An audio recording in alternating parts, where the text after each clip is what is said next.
If you're looking to understand how big corporations develop their employees, their top talent, apart from traditional formal training, online training, mentoring, action learning projects, then you are in the right place. Today we are talking about assessment and development centers, or ADCs for short.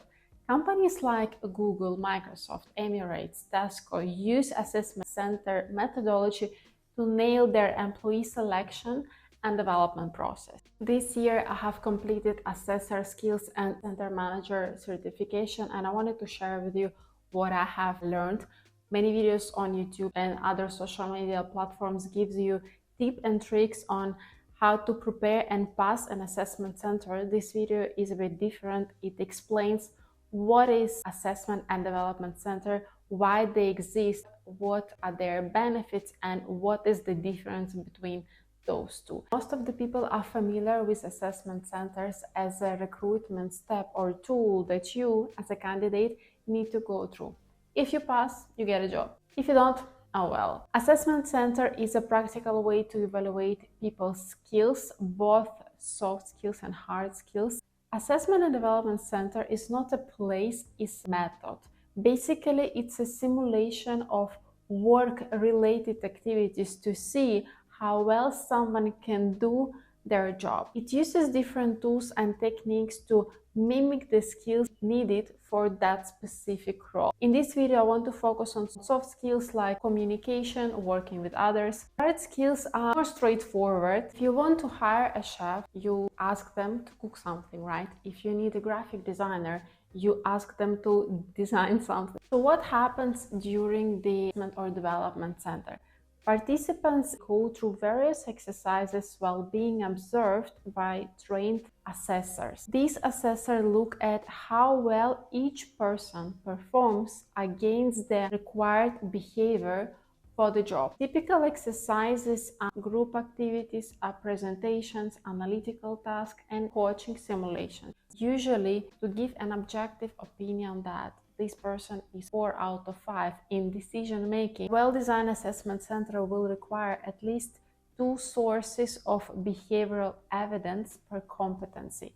Decision-making competency can be showcased, for example, in a group exercise where several decisions usually need to be made in a group environment.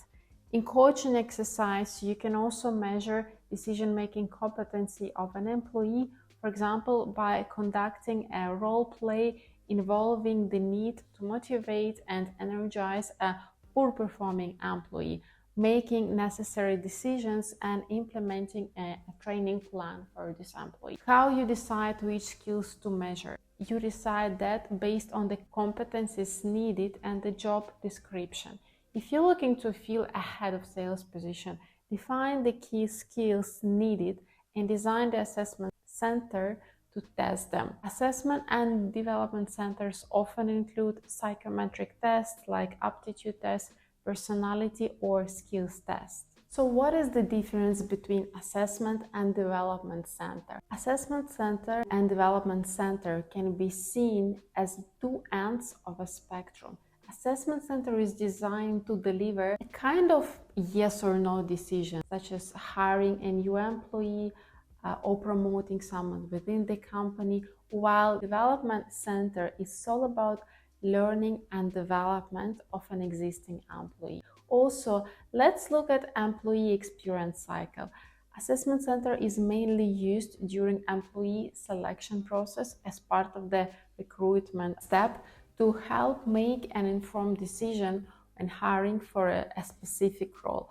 When it comes to employee development within the company, both development center and assessment center can be used depending on the purpose. Let's have a look at several possible scenarios. The first one is internal promotion within a company, whether it is a vertical or horizontal promotion. Let's say you have a position open and you want to fill it with internal candidate. Apart from having a traditional interview and recommendation from the employee current manager, how else can you ensure that you're promoting the right person?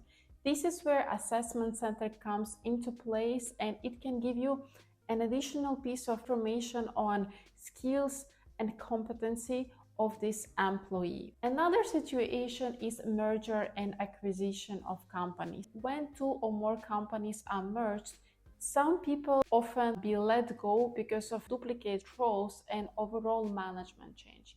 For example, imagine two companies are being merged and now there are two marketing manager roles and we have budget only for one. The question is who is going to stay and who will be let go. Of course, these kind of decisions are often made subjectively over a conversation. More mature companies, and when we look at more senior roles, development center results can be a great source of information and additional evidence about employees' skills. The third situation is a long-term succession planning.